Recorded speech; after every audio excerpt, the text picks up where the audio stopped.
Live Hospitality Talk Show. Today is Tuesday, July 5th.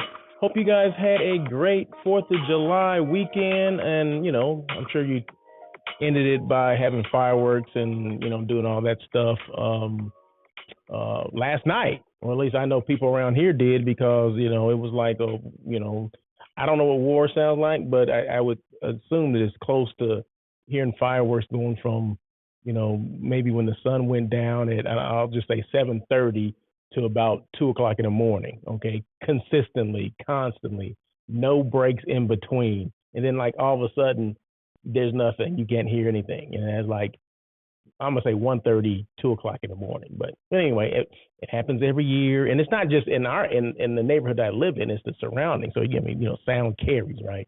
But you can see fireworks. You didn't have to go anywhere. You can go outside and pull up a chair and just enjoy several different places going on at the same time. There's probably five or six locations that are having fireworks within the greater LA area. You can see downtown, you can see Long Beach, you can see Inglewood, you can see Marina Del Rey,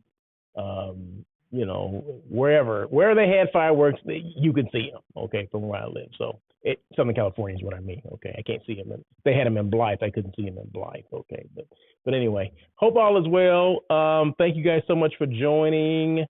What was I saying? Today is show number 166. I just have to pinch myself every time that that I've done 166 of these shows.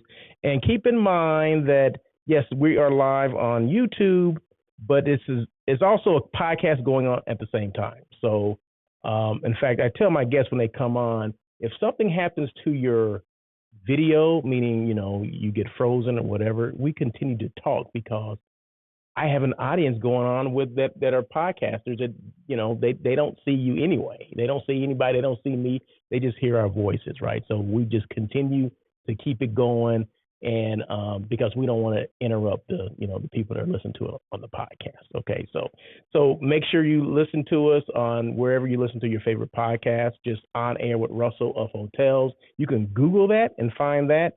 You can also also, what I need you to do is, you're on YouTube, I need you to subscribe to my channel. I would appreciate that. Then that way you get all the notifications when it does go live, or when I go live, or when the show comes on every Tuesday at 1 o'clock PST, just in case you forgot. And then also, it is live here on YouTube, but then after it's live on YouTube, I take that same recording and I will put that on to LinkedIn, as well as Facebook, Twitter, and wherever else, platform that I, listen to or that I frequent. So I appreciate all the help I can get, right? So connecting people and collaboration, that's what we're all about here on Air with Russell Hotels. That's what we do. We try to get people, just connect people and help people collaborate, and in this world of social media, used right. I always say this, used right, social media is a very, very powerful tool. Now, there's a lot of crap that goes on with social media too, right? But I ain't talking about the crap. I'm talking about business-related things. I'm talking about, being able to reach people on a global scale, which I have done. I mean, I've been able to do that. And, years ago, you wouldn't be able to do that, right? So now within the last, I'm going to say, 10 years, I've had a handle on this whole social media thing. And you're able to meet people on a global audience if you wish to do that, right? And I wish to do it, right? So there you go. But I'm not sure if you guys saw the I updated my slide. There's a intro, that plays with the music, before I come on, before you can see me. I'm not sure if you guys saw the last notification or the last slide. It said 100 most powerful people in USA hospitality 2022. Now that's a recognition from the International Hospitality Institute. So I want to take this time to thank them. I was surprised. I was humbled. I was very thankful that I'm on that list, that I made that top 100 list of most powerful people within this industry in the United States. So I didn't know that it even happened. I saw other people that had been recognized on that list, right? Some people that I knew, but I didn't know I was on the list until someone had pointed it out to me, and then I didn't believe her either. So Miss Paula C. From Brazil, we were doing I was doing a live, which I do every Friday night. It's called What the Hell? And she came on, and she made it a point. She wanted to come on with me. I'm like, okay, we'll come on. And she said, congratulations. I said, congratulations for what? She said, you're on that list, that 100 most powerful people list. I said, no, I'm not. Because I honestly didn't see the list until she mentioned it. Until after I got off that live, then I went and did some research, and then I found my name was on the list, right? So she's the one that told me.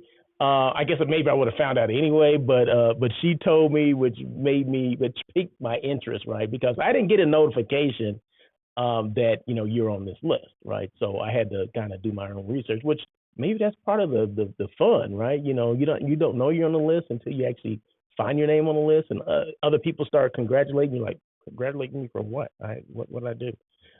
So I thank Miss Policy for letting me know that I was on the list. I also there's several people that are on that list that I know personally and professionally, like Scott Eddy's on the list, Sarah Dandish's on the list, Bruce Jordan's on the list, Calvin Teoki's on the list. So there's people, Craig Sullivan's on that list. So people that I know, that I have a personal connection with, they're on the list, and I'm just happy to share that list, or to be on that list along with them. So there you go. And on the show, I'm not sure if I even said this, or I'm getting ahead of myself, but I welcome comments, interaction. That's what it's all about. I want to be one of those shows that people can, feel free to say, hey, what the heck are you talking about? Or I don't like that, or I like what you just said, or I'm here from, XYZ, whatever. I mean, that's what I like. I like the interaction. So please feel free to, send me a shout out. And of course, I'll shout you out right back.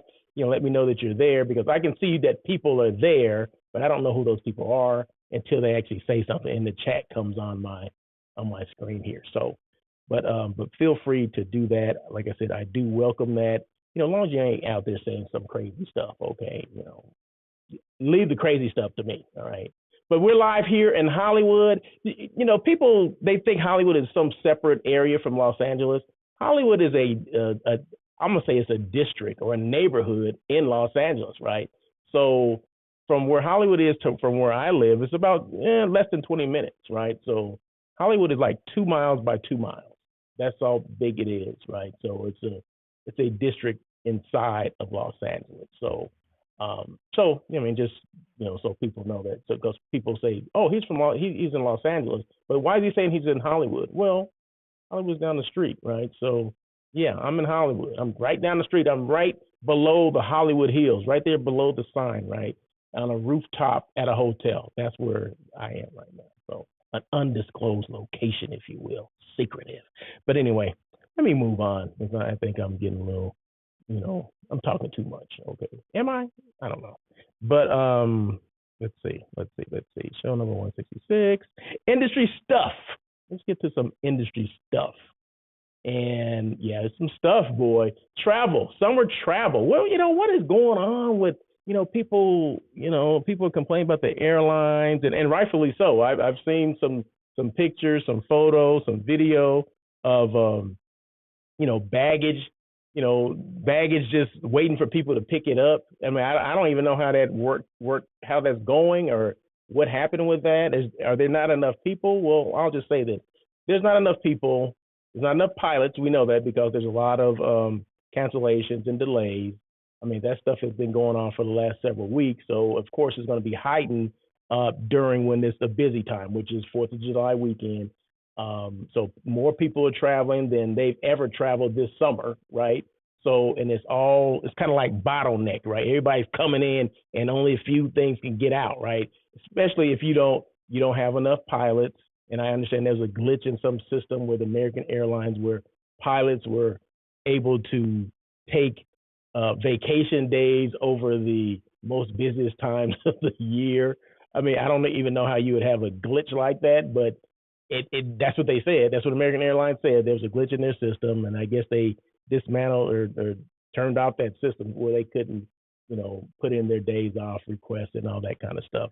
But however it happened, there was a lack of. I think there have been a lack. There have been issues anyway, because there's a lack of. People retired, people quit, people got furloughed, people, resigned, went somewhere else, went other places. I mean, that's every industry, not just the airline industry, not just the hospitality industry, but of course these are the industries that are feeling the brunt, and these are the ones that we hear about because it's on TV and on the internet, and people are chiming in and they're going live and saying, hey, look at this, this is a mess, don't fly this airline, don't fly that airline. Well, let me just tell you this, it's every airline that's experiencing these things. It's not just one.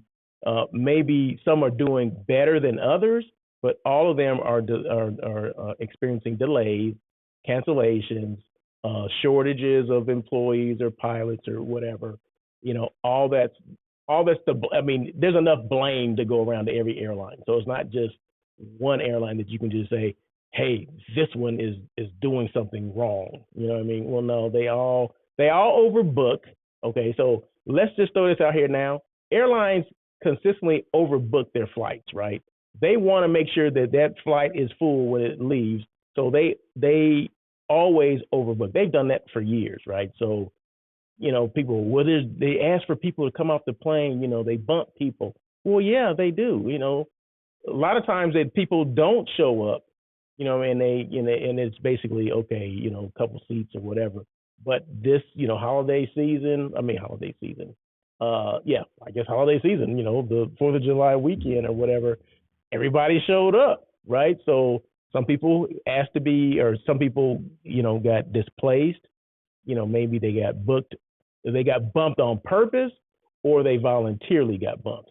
I like to be voluntarily bumped because that means I'm gonna get some money, right? I'm gonna get some credit, right? And I heard that some airlines were offering up to $10,000 for people to give up their seat. I'm like, what airline is that? So I'll make sure I get on one of those flights. Let me just book one just for the heck of it, and then knowing I'm going to get bumped, right? It's okay to get bumped in your home city, right? But if you have to be somewhere, I understand. But I remember back in the day when I used to fly Southwest Airlines a lot, and certain times it was notorious for being overbooked. The flights were overbooked, and they would always ask credit. Like they would always give credit for people that would give up their seat. And I remember doing that a couple of times because I knew, coming from Sacramento, there's only a couple flights that were coming from Sacramento to LA. And it had to be it was like a certain time, like 5 o'clock, 5 o'clock, because there's a lot of, the government people are flying back to LA, the Congress, the state Congress and state Senate and all that, they're flying back. So they know, or I knew that, okay, this flight is it always overbooked. So I would get on that flight, I would still have my hotel and everything and just go to the airport and say, okay, you want to give up your seat? Yeah, I'll give it up. Okay, what do I get? You get a free, two round trip tickets wherever Southwest Airlines flew, something like that. So, people do that. People actually will do that. I mean, it's not like, it just happens. It'll just happenstance. No, people actually plan to be on those flights because they know that certain flights are, they will overbook them and they will volunteer to give up their seat. So that's like a business. People do that stuff. So you'd be amazed. But that's what's going on. So what I would say, my advice I would give to people that are traveling in the summer, because it's not going to stop. Okay, let me just say this now. It's not going to stop. Throughout the summer, it's going to be the same issues that you had just this last weekend, with 4th of July and people getting displaced and bumped and delays. It's going to continue throughout the summer. So pack your patience, okay? Because there's nothing you can do. You cannot control it. Only way you can control it is to keep yourself at home and don't travel during these holiday periods, right? So what's the next holiday? The next major holiday is coming up is, I guess that would be Labor Day. Don't travel on Labor Day. Travel before or after. Okay, I know, well, that's the holiday. Well, kids start back to school. Well, don't wait till everyone else is going somewhere before you go. All right. That will save you some money too. That'll save you some patience. That'll save you some money, because if you're flying or traveling or staying in hotels when everyone else is, it's called supply and demand, meaning the prices will be higher. and you're more likely to get, bumped or delayed or a flight that's canceled. So be mindful of that stuff. Okay. I mean, I know we gonna visit family, or we haven't done a trip in a long time, and next 2 or 3 years because of COVID and all that. But if you're smart about travel, you can save money. Okay, because the airlines and hotels, they prey on the people that don't think about that. You know what I mean? Because you can just think about it like this: the next week, like if you travel this week, there's not going to be the issues that you had this weekend or this past weekend. It's just not going to be, because the demand is not there. I'm just telling you, the rates will be lower, airlines will be lower, they won't be as full. Airports won't be as full either. But there's going to be, peaks and valleys to the summer, right? So certain weeks will be busy, certain weeks won't. But leading up to Labor Day, you can bet that because that's the last shebang of the summer, right? So I'm just giving some advice. I try not to travel during those times, but if you can't help it, then you can't help it. But there you go. So there will be delays, there will be cancellations throughout the summer. And make sure you do the carry-on. If you're only going for a couple of days, carry on your luggage. Don't check it, because that's an issue too, right? You don't want to see your bag somewhere else or in St. Louis when it should be in Miami. You know what I mean? Those things happen. Carry on your bag. Get you a smaller luggage where it can fit in the compartment and be done with it. Because if I'm only going for 2 or 3 days, I'm not packing a bunch of stuff anyway, right? So I can put it into one of my smallest bags that I have and just put it in the bin and then be done with it, and don't have to check anything and don't have to wait and then you get into issues with where's my bag and this and that. So, there you go. So anyway, that's my advice on that. Roe v. Wade. Now, what does that mean? Why did I put that up there? Because some professional organizations are facing pressure to rethink their annual meetings in light of state abortion restrictions passed following the overturn of Roe v. Wade on June 24th. So the reason I put this up here is because meetings are coming back. They're not all the way back, but they are coming back. But this will, just mark my word, this will, what I'm trying to say, some states won't be getting some meetings because of Roe v. Wade. Just there you go. That I said it, and it's going to be true. I'm telling you, there are already conversations happening. I've been reading, my publications, and that's where I get a lot of my news from. But I knew when that happened, I was like, okay, well, there's some states that aren't going to get this. There's some states that won't be getting particular meetings because of that decision. So just mark my word. Agree, however this is not political. This is just, I'm telling you, that's what's going to happen. These are the facts.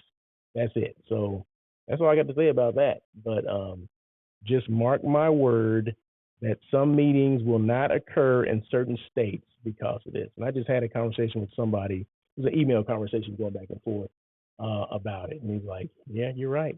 Just hold on, because, there's going to be some, if some meetings already been, if some meetings already been signed and all that stuff, there's going to be people that are going to be getting out of those meetings and going to the other states, guaranteed. And they may even pay the price of cancellation to get out of some of these states.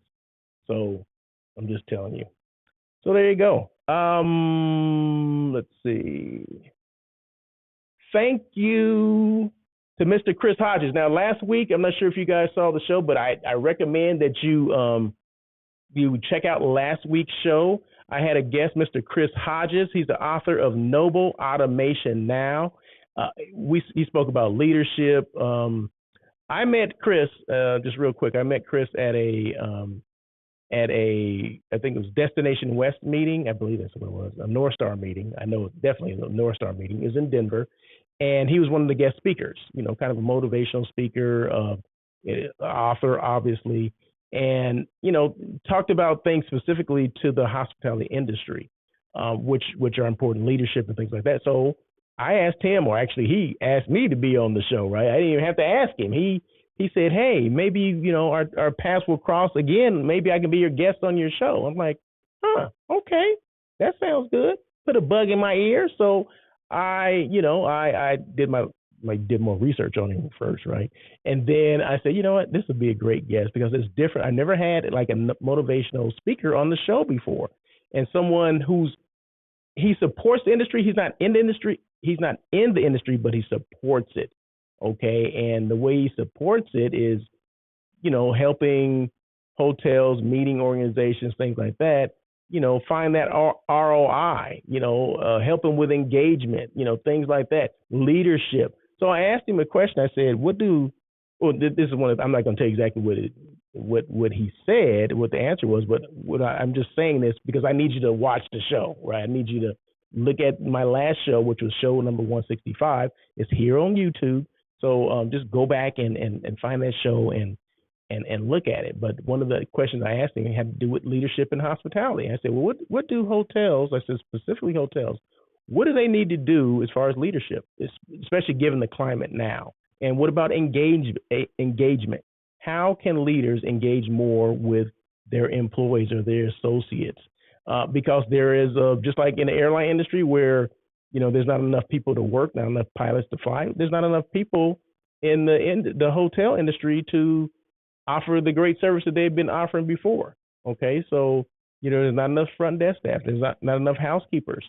Not enough people in the restaurant, and that goes from coast to coast in the Midwest and in the South too. So it's not just here in LA. That's everywhere. That's an issue everywhere.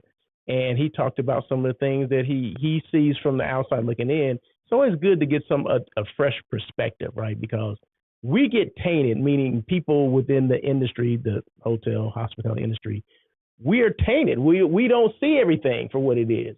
People from the outside can see it because they don't see it every day, right? So even me, I mean, I don't work in a hotel. I don't work in a hotel at all. So I used to. Okay, so I can come in and be that fresh set of eyes and say, hey, did you notice this or did you notice that? Because sometimes in our daily tasks, we don't see some of the things, right? We don't see that a light bulb is out, or we don't see that exit sign on the third floor and the stairwell is out. We may have walked by it 100 times. We didn't know there was one light out because there's normally two lights in there, but only one is working. It's not as bright as it should be. Some people don't see that stuff. Or maybe your corners in your hallway, they need to be vacuumed. I mean, there's a lot of things, a lot of detailed stuff that we tend to don't see. And Chris Hodges, he's one of those people that from the outside looking in, he can determine what's going on or help out leaders, reach their employees. And that way you don't have the issues that you have now. So it's more proactive instead of reacting to the problem, right? So check out the last interview. Like I said, that was show number 165 on air with Russell of Hotels. That was last Tuesday. Mr. Christopher Hodges, author of Noble Automation Now. And if you want to reach Mr. Hodges, you can at chris@nobleautomationnow.com. Isn't that something? That's the name of the book, and that's his email address too. Hey, you go, Chris. But yeah, so so check that out. Check the book out. If you want to buy it, it's available wherever. And you can reach out to Chris if you have questions for him, or maybe you want him to come speak and do some kind of motivational thing. I don't know, but there's his information. So that's what I'm all about, right? So even he's not even on the show this week, but of course I have to thank him, and of course I have to give his information out too, because I didn't do it last week. He did, but I always want to follow up the next show with some information. So there you go. 3 things I always talk about, and this is be intentional, make decisions, and take action on what's important to you. Whatever that is, you need to do it. Number 2, be you. Whatever those actions, be intentional, make decisions, and take action on what's important to you. And number 2, like I said, be you. Regardless of what number 1 is, just be you. Just do what you would normally do. Handle things how you would normally handle. Don't try to be someone else, okay? Be represented, because my representation, I'm going to say this, I'm going to point to me because I'm taking it personal. my representation matters. It matters to me that I do this show and people that look like me happen to see this. Okay. And they're like, well, hey, if he can do it, I can do it. That's what it's all about. Reach one, teach one. There you go. Or teach one if you reach one, whatever, however you want to put it. I come from that philosophy, right? So, because there's people out there that, they don't think they can do certain things or, they're, I'm at a disadvantage. They only go so far. Okay. So no, just do it. Right. So now you can't have that excuse because you see that I'm doing it. Right. So if somebody wants to do a podcast, because a lot of people, I talk to a lot of people, they're like, hey, you do a podcast, how did you get started? Or, did everyone like it? Or, how do you figure out what to talk about? Well, one thing, everybody's not going to like it. Everybody's not going to listen to you. And guess what? That's okay.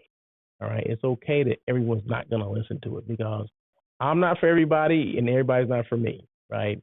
I don't like everybody and everybody don't like me. Okay. And that's all right. You have to be okay with that. Okay. You have to be okay with that. It goes back to what I said a little while ago. Control what you can control. You can't control everybody. You can't control what people like if they don't like you or whatever. And I don't care. Okay. I mean, it's nice to be liked. Okay. But if for whatever reason they don't like what I say, they don't like the content of the show, well, that's fine. I mean, that's okay because I'm not going to reach everybody. I'm going to reach that one or two people that this resonates with and I can help. And those people call me and I answer their questions and then you go from there. So yeah. So I just want to make sure that people that look like me know they can do this. Okay. And anybody else that's struggling with, they don't think they can do something, right? Or they don't think they should. And they've been thinking about this. If you've been thinking about it, forever, doing a podcast, then just do it or some type of show or, and this is the thing. There's so many platforms now where you're able to do it and it's easy to do. It's easy to get started. Now, is it easy to come up with, the format and how you're going to do the show and questions and are you going to ask guests to be on? That takes on a whole different dynamic, but it's not difficult. Maybe it's difficult when people turn you down, but that's life, right? Not everyone wants to be on the show. I've had people turn me down. I had this one gentleman. Oh my goodness. Yeah, he turned me down. And then after I started getting, recognized and, all this kind of stuff, then he wants to be on the show. I'm like, no, you that window closed, right?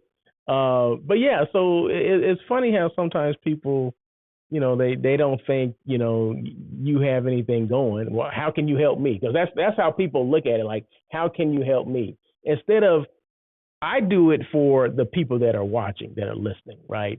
It ain't about how I can get over. You know what I mean? Well, I'm gonna have this person on here because then no.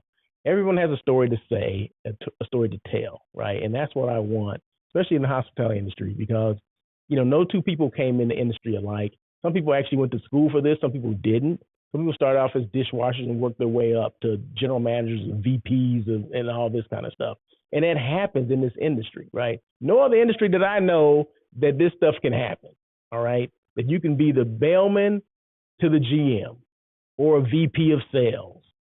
And I'm saying this because I know people that have done it, right? So, and more than one. It's not like, oh, there's just one person. No.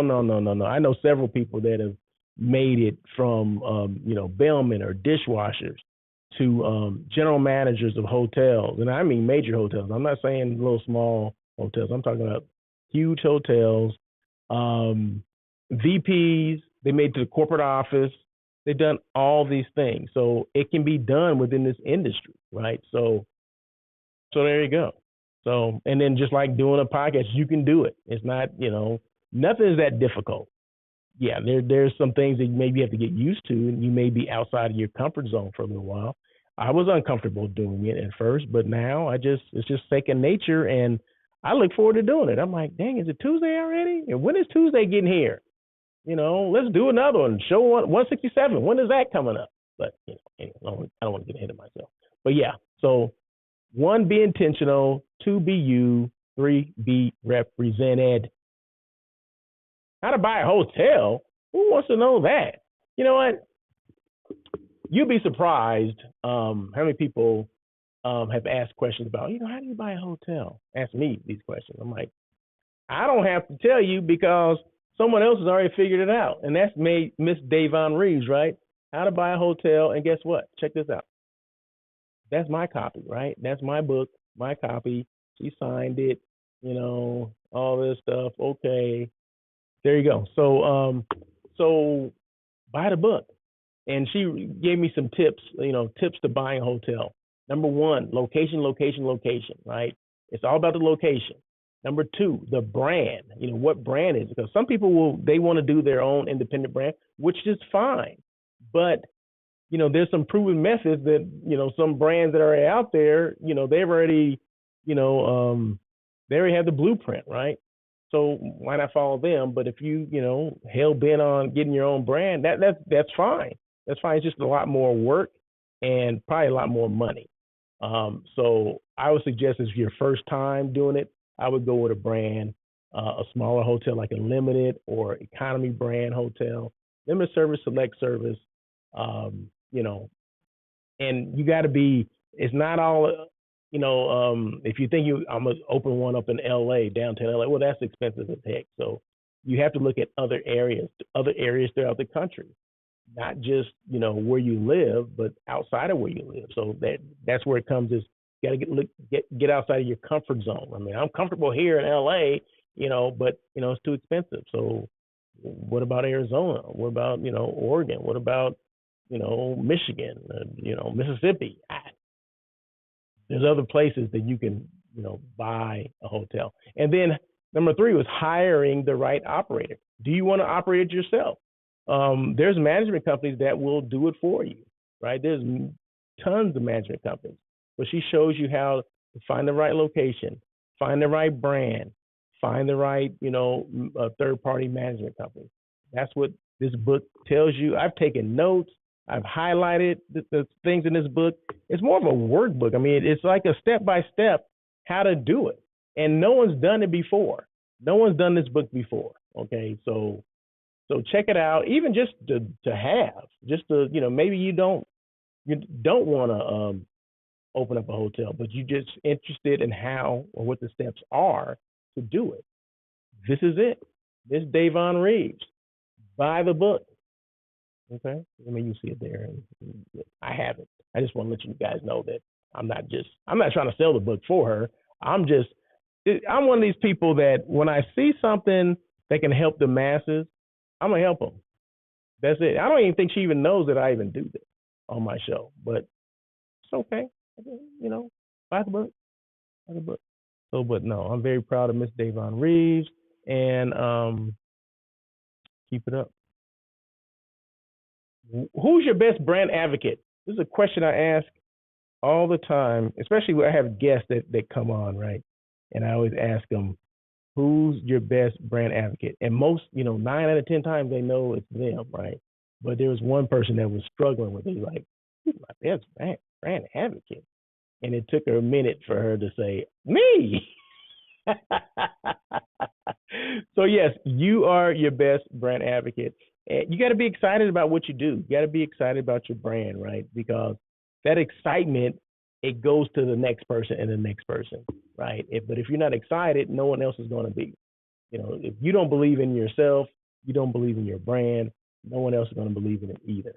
Okay, so just remember, be excited. Like I said, I get excited when it's almost 1:00, and I'm like setting stuff up. I have a green screen that I set up every morning, the Tuesday morning, because I don't like to be rushed, right? So when I get up, I set it up, and that way I don't have to worry about that as it gets closer to 1:00, right? So that's what it's all about. It's about excitement, and I love talking about it. When people ask me, "Hey, you're that Russell Hotels person?" Yeah. Who's your next guest? Or I saw this one, I saw this episode, and blah blah blah. And how'd you get started? I mean, I get excited about it, and then people can see that, right? So I'm my number one best advocate. I'm glad that other people will recognize me and say, hey, good show, things like that. But it all started with me, right? I'm the brand, that represents On Air with Russell of hotels, right? That's it. It starts with me. It starts with Russell, right? It starts with Russell Edmond, okay, that represent On Air with Russell of hotels and Russell of hotels, right? So it starts with you. If you're not excited, no one else is going to be. I can only imagine, back in the day, when say Marriott and Hilton first started, if Baron Hilton and JW Marriott weren't excited about, them starting their hotel company or their hotel brand, no one else would have been excited about it either. You know what I mean? So when you look back on those people, like, were they excited? Were they just like going through the motion? No, I bet the heck they were excited. Okay. I know the Marriotts were excited because you can tell from everything they've done. And I started my career with Marriott, so I can kind of say that. But just from the SOPs and all that kind of stuff, how they want to make sure that step by step, this is how you do this. Well, that's some type of excitement, right? And just the people that I came in contact with when I interviewed for the job, right? They were all excited about the brand that they work for. And that was probably the reason why I went with Marriott, because the two people that I met were like smiling and beaming and excited. I'm like, what the heck are they drinking? Did they drink? What Kool-Aid did they have? Was it the red or the grape? I don't know. But let me take a drink of water. Excuse me.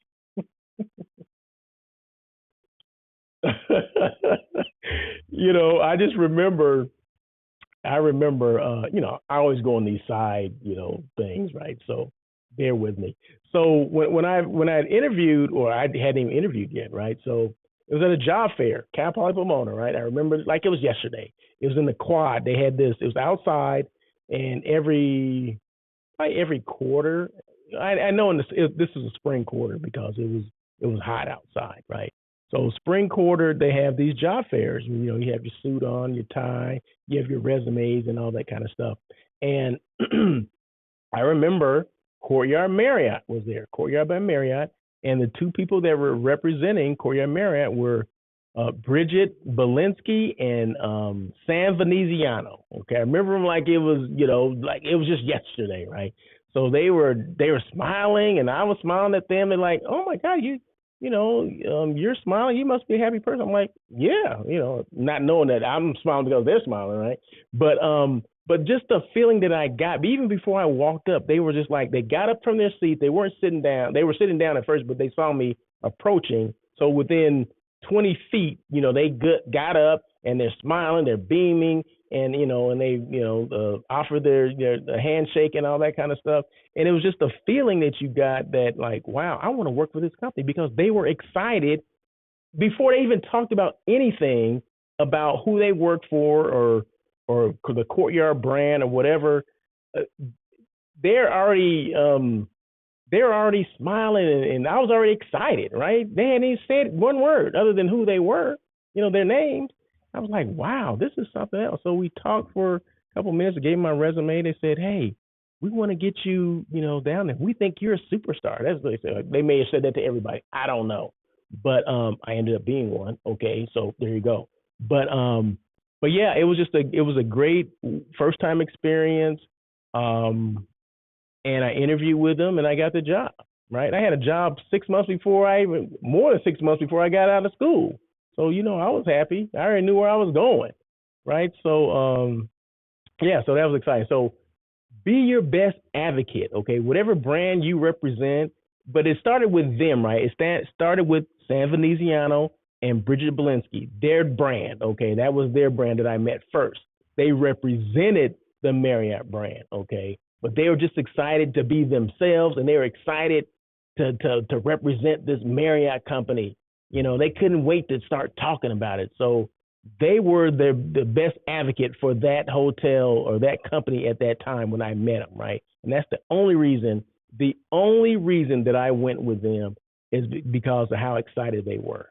You know what I mean? So there you go. So any advice to people that are trying to find people, be excited about who you represent or what you're representing. And, that stuff is contagious. You know what I mean? So there you go. Ooh, that was a good one too, right?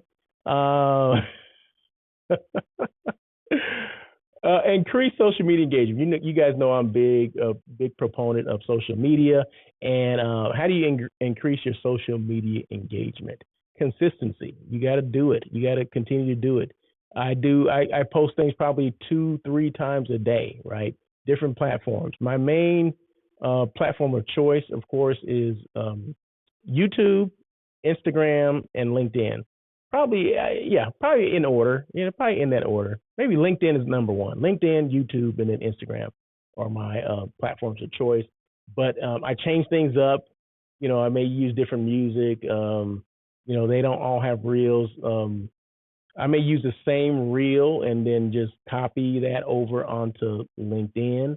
But on YouTube, they have their own. It's called YouTube Shorts. Okay, either you can do a long video or you can do a short, and you can select the music. I think the music is like 15 seconds long or whatever. So I always want to make sure the videos are around that length as well, just to pair it. So a reel is basically you pair a video with music, and you tend to get more traction or more engagement when you use a reel than just a regular post. So I always recommend reels, videos over a still picture. So whatever it is, but increase social media engagement, consistency. So you got to do it. Whatever that is for you, if that's once a day, if that's once a week, whatever it is, just stay consistent with it. The second one, value. Make sure you're adding value to someone. So whatever that is, whatever that value is, let's say, maybe I'm posting something about being a podcast host, okay, and it resonates with certain people, right? If I'm getting engagement from that, I'm hitting somebody there, right? So if you're posting things, you're not getting any engagement, no one's liking it, no one's making comments, then you need to kind of think about how you're posting. You need to try something new, right? Try another video, try a still picture. Let's see if that works. And then see and just gauge your engagement, okay? Because I do that all the time. So you got to do your own market research. No one's going to tell you. There's no secret sauce on this social media stuff, right? Yeah, consistency is the key. That's part of the secret sauce. Yeah, you want to add value. And the third one, yeah, you want to be yourself, right? You want to be authentic, your authentic self. You want to be all those things. But even being all those things, sometimes maybe the video that you chose was not right. Maybe the music that you paired it with was not right, right? So there's different things that you can do, but you have to continue to try. Don't give up. Don't delete your post because you didn't get any engagement. Just continue to go, because it will continue. You will figure something out. You will figure it out. And don't try to, I'm going to figure out the algorithm. The algorithms tell me, well, there's many hundreds, thousands of algorithms, and they don't make it easy for you to figure it out. So I would just continue to post. That's what I would do.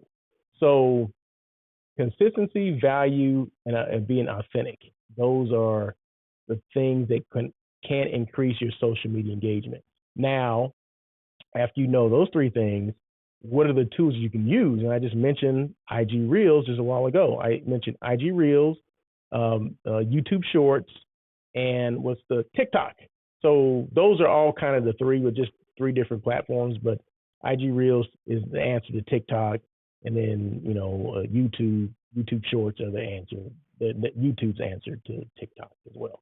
So, but yeah, I use Reels and I use Lives, right? So and they all support the show, right? So I do the show. The show's only once a week, right? So I can't depend on the show to reach everybody within this community, my community, right? So no. So within the community, yeah, there may be some people that listen to the show, but there's also people that will watch my IG Reels, and some other people that you want to reach doing your lives. So that's three things that I do, right? And I like to say they all support each one, right? So it's kind of this I don't want to say a vicious cycle, right? It's this thing that just keeps going, right? So I do the show, and then I do IG Reels, then I do lives, then I do the show, then I do IG Reels, then I do lives. So it's this continuous thing that I continue to do, because you're not going to reach everybody on your posting, right? So if I have 1,500 people on IG, I'm not going to reach all 1,500 people every post that I do. It's just not going to happen. That's just think about that. If I had like other people that had a million followers. If they've reached a million people, you know, that I don't think that would be good for Instagram or whatever platform, right? If you can just reach people off of one thing, that's not how it works, right? So you have to continue to post and figure out which posting is better to reach your community, okay? Because like I said, it doesn't matter. Like, let's throw The Rock. The Rock has like, I want to say like 200 million people that follow him or something like that. It's something just crazy. It's over 100 million. It may not be 200, but it's maybe 190 million or something like that.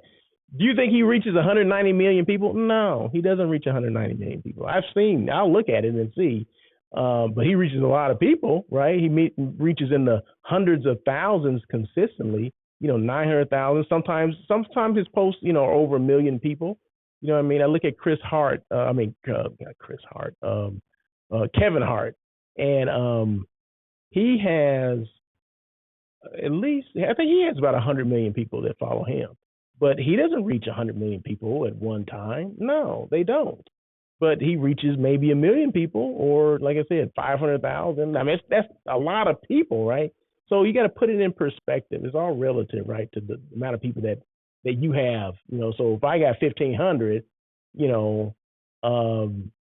hopefully I reach, several hundred, 1,000 people, and sometimes I do, right? Sometimes I reach, a lot more, triple the amount of people that actually follow me, right? So that's the crazy part, right? So if I have 1,500 people on Instagram and I hit 10,000, which I've done before, right? I'm like, wow, this is cool. That means there's a lot more people that, that don't follow you that you reach based on the content that you put in there into that particular reel or that posting or whatever. So you just have to continue to do it. It's not, like I said, it's not a one-time thing. I'm gonna do it one time. I'm gonna do it, 20 times, and I'm gonna start getting all these people. No, that's not how it works. It's a consistent thing, right? So, but use IG Reels, use Lives, and you have questions, hey, reach out and touch, holla. Who's hiring? I did have a couple jobs here. Hold on one second. Okay, we talked about Marriott a while ago, right? Marriott's hiring. Marriott, a select service hotel. I don't have the location because it's one of those confidential things. But go to Indeed.com and go under hotel general manager. This is the GM position. So the Marriott, it's a select service hotel, which is like a courtyard. So they have a GM position open at a select service, a Marriott. It's in Southern California, I can tell you that. It's in the greater LA area. Next one is the Shea Hotel, which is an independent hotel in Culver City. It's part of the Hyatt family. They're looking for a director of revenue management. So if you have that revenue management experience, you're ready to take that next step to be a director. The Shea Hotel, Culver City, independent hotel, part of the Hyatt brand. You should check it out. Courtyard Marriott Century City, they're looking for a general manager. And then the DoubleTree downtown Los Angeles, they're looking for a director of sales and marketing. Now that position's been open for, I'm gonna say at least 2 weeks, because I know the person who's a VP for that particular hotel.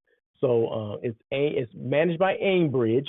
The DoubleTree downtown LA is managed by Aimbridge. I'm not sure about the other ones, but I know that one is. But yeah, so they're looking for a director of sales and marketing. Non-meat eats. Okay, so I hadn't talked about non-meat eats in the last 2 weeks. So I have 2 places that I went to that they're okay. A burger place, found a new burger place. It's called Stand Up Burger. Stand Up Burger. Stand up if you want a burger. I don't know why I said that, but it's in Culver City, and it's not too far from here, right? So it has to be like the closest vegan burger place to me, right? So you always got to have like 2 or 3 burger places, all right? And other people have like McDonald's and Jack in the Box, Burger King, those are everywhere, right? Well, for me, I got kind of excited. Wow, because the nearest one up until this point, I guess it was in Culver City too, but this is easier to get to. It's easier access, and it's not on it's not on Culver Boulevard like in It's on Sepulveda. It's on the corner of Sepulveda and what is that street? Sepulveda? I can't think. But it's on Sepulveda, on the corner of Sepulveda. So it's easy to get to. It's easy in and out. The other one in Culver City is kind of, you got to park on the street, and it's hard to find street parking and all this kind of stuff. But yeah, so this is the nearest burger place to me. I can get there in about 10 minutes. Okay, get my burger, come back, or eat it there. But it's owned by the people. It's a concept by let's see, Veggie Grill. If you're familiar with Veggie Grill, which I think they started here in Southern California too, it's their burger place. I guess they, because they don't serve burgers at Veggie Grill, right? So they said, hey, let's start a burger place, and then that's what they started. So it hasn't been open that long, but very good. In fact, look at my Instagram. I posted. I bit the hamburger though, but you can at least see the inside of it, right? And they have tater tots. Okay, not every burger place has tater tots. Okay, I love the tots, right? Who doesn't love the tots, right? So check that one out. Let me know what you guys think about this place. And then VE Station, which is a vegan Thai place. This is in Sherman Oaks. Now I've been going to this place when I used to work in the Valley. So when I worked at Sportsman's Lodge Hotel on Ventura Boulevard I left there in 2013. This place was there. So I was going there back in 2013. And every now and then I get an opportunity to go there because I don't live out in the Valley. So it's kind of a drive to get there. But a friend of mine, I was meeting a friend who lives in the Valley there. And we went there. He had never been there before. And he was like, he ate almost everything on the menu. I'm like, let's order this, let's order that.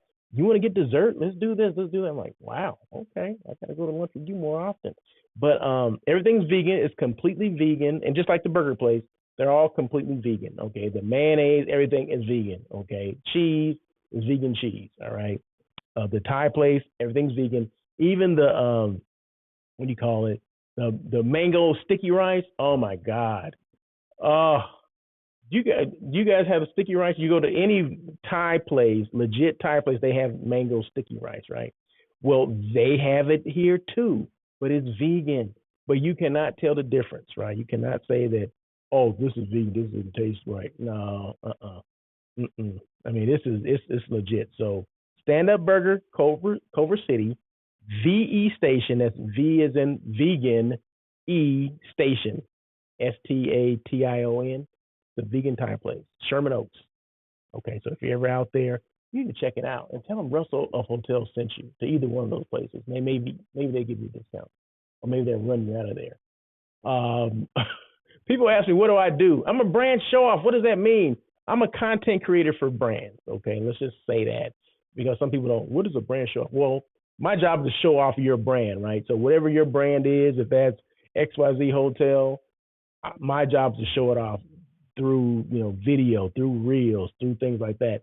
My job is I'm the brand that shows off your brand. Okay, that's I can't say any plainer than that.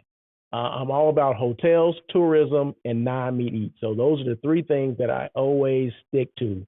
I don't deviate from those things. Hotels, tourism, non-meat eats. That's it. So you see any postings that I do, it will either be hotels, tourism, or non-meat eats. So there you go. So look at my Instagram page. Follow me on Instagram. Follow me on LinkedIn. Follow me on YouTube. Follow me and make sure that I'm staying, to what I said, right? So I'm not lying. I'm not peeing on your head and saying it's raining. Okay. You ever heard that term before? Anyway.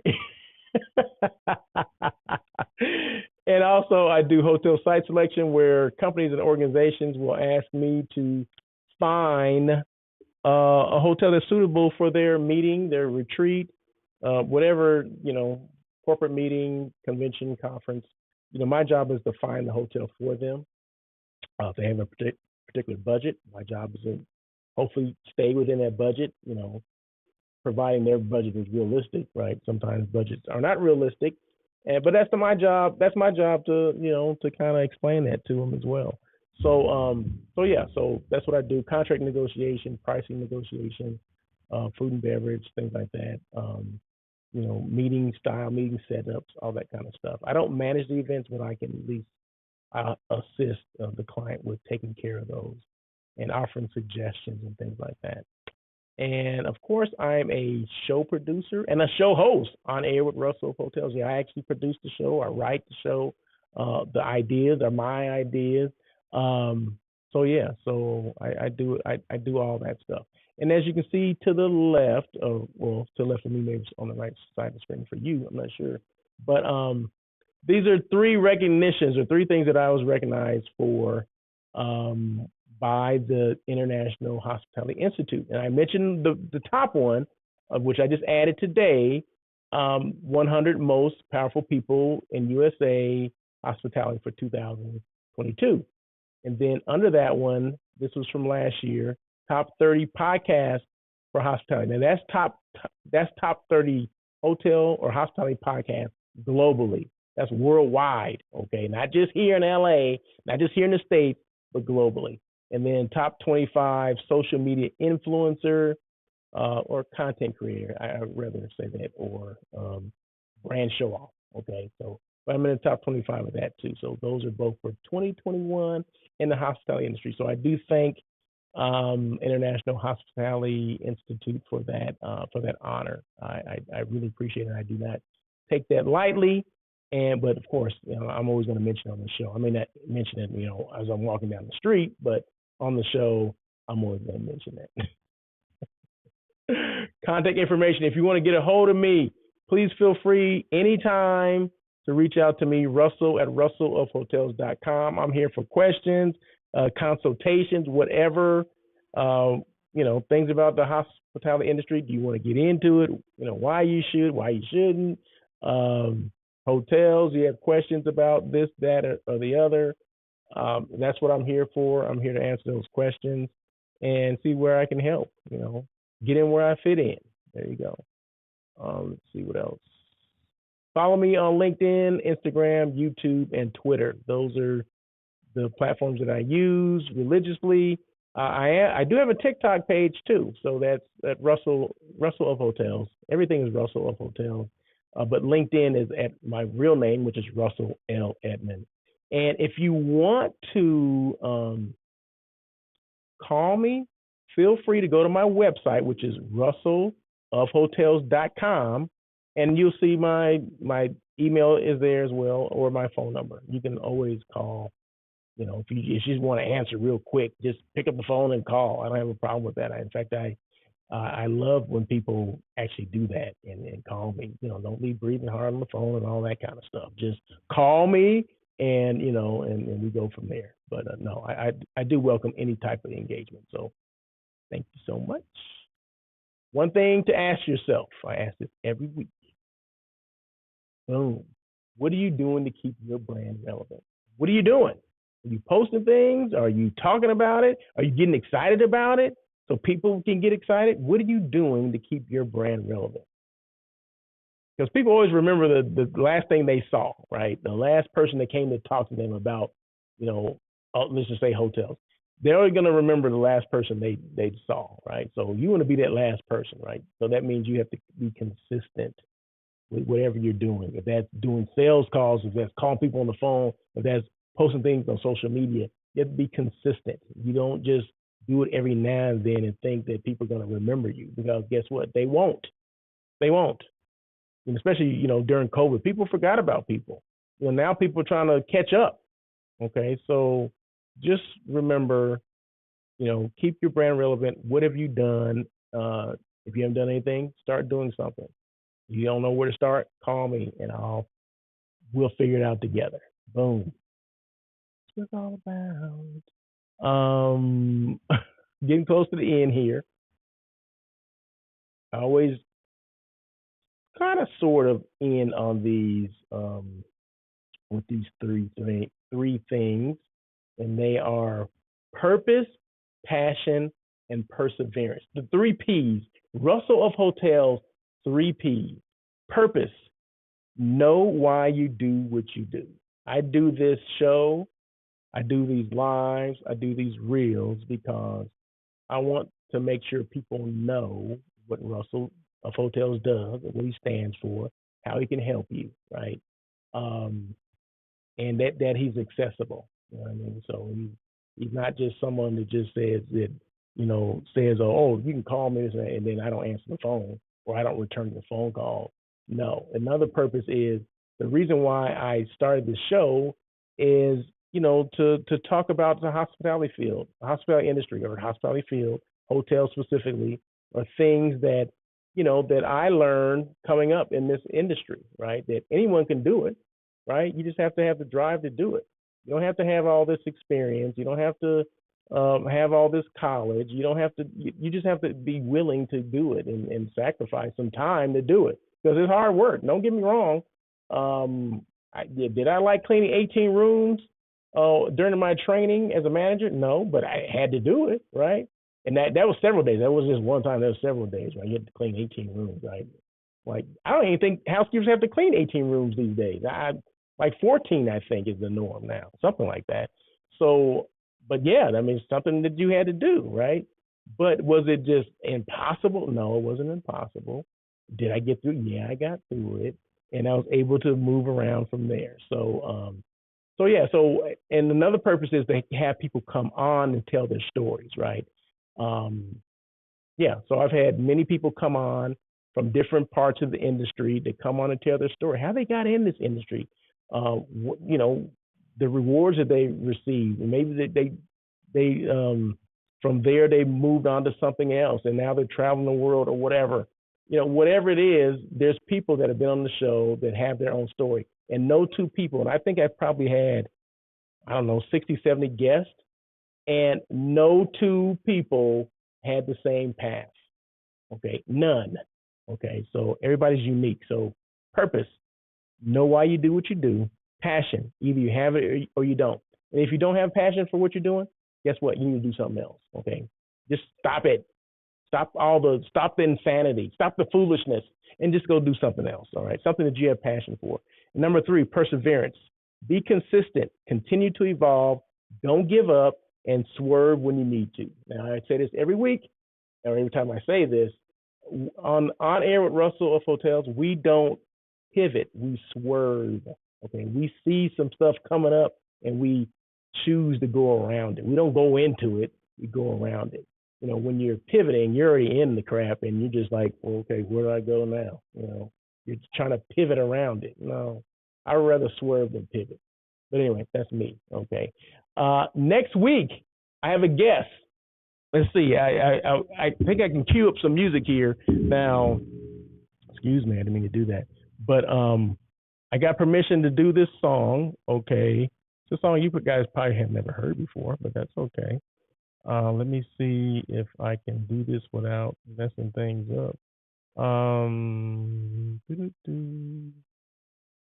Key the song.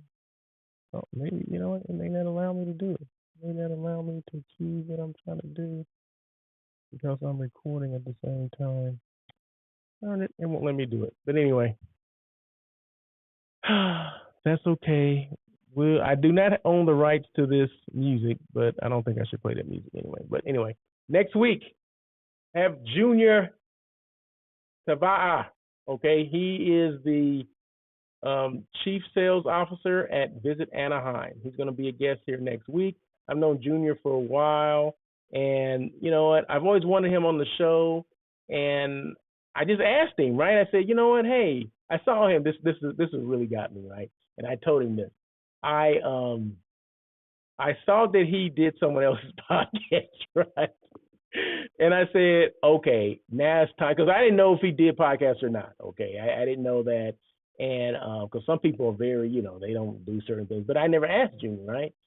We've had some conversations about, kind of in passing, saying, hey, you need to, let's talk, let's catch up, let's do a clubhouse or something like that together. So we talked about that kind of stuff, but never anything concrete. So I saw that he did that, and I listened to the podcast that he did, and I said, you know what, Junior needs to be on this show. Okay, so I just reached out to him that same day, and I said, Junior, it's time for you to be on this show. And he said, well, I didn't think I had the right credentials to be on the show. Okay, now he's trying to be funny, right? So we're gonna have Junior on next week. Like I said, I'm gonna do this one more time, just so you can see. Hold on, let's see. There you go. Chief Sales Officer, Visit Anaheim. next Tuesday, July 12th, 1 o'clock PST. Junior's going to be on here. And, we're going to ask questions like, how did he get started? How did Junior get to where he is? Where was he before? What's going on with the industry? What's going on in Anaheim? What new things are going on in Anaheim? And what about the industry as a whole? What things are going on? Because he knows all the information, right? So it's not just gonna be about him. It's gonna be about what's going on in the industry, what's going on in Anaheim. So, but it's one of those things you want to tune in for because it's gonna be a great interview. Junior's a great guy. Like I said, I've known him for some years. And this will be the first time I get him on the show and we can, kind of talk about some things. So, but that's it. So I want to thank you guys so much for joining On Air with Russell of Hotels, live hospitality talk show. I do appreciate you guys listening. I don't take it lightly that you do listen, that people do listen. And like I said, in the future, if you guys were just on the sidelines, people that are listening, at the live part and didn't want to say anything, that's fine. But always feel free to be engaged, okay, or to make comments and ask questions and things like that. Because I welcome those, and then just to know who's there is actually watching, and I can give you a shout out at the very minimal. I'll give you a shout out. Say, hey, thanks for tuning in. But I understand. But you guys, thank you for tuning in. I do appreciate that. You guys have a great day. Happy Tuesday, Taco Tuesday. I'm not sure if I'm doing tacos today, but we'll see. You guys take care. Peace. Thank you for joining On Air with Russell of Hotels. Please tune in every Tuesday at 1 p.m. as we talk to other hospitality professionals. Your feedback is important to Russell. Feel free to email him at russell@russellofhotels.com with any questions or suggestions. Until next time, try not to be a person of success. Rather, become a person of great value.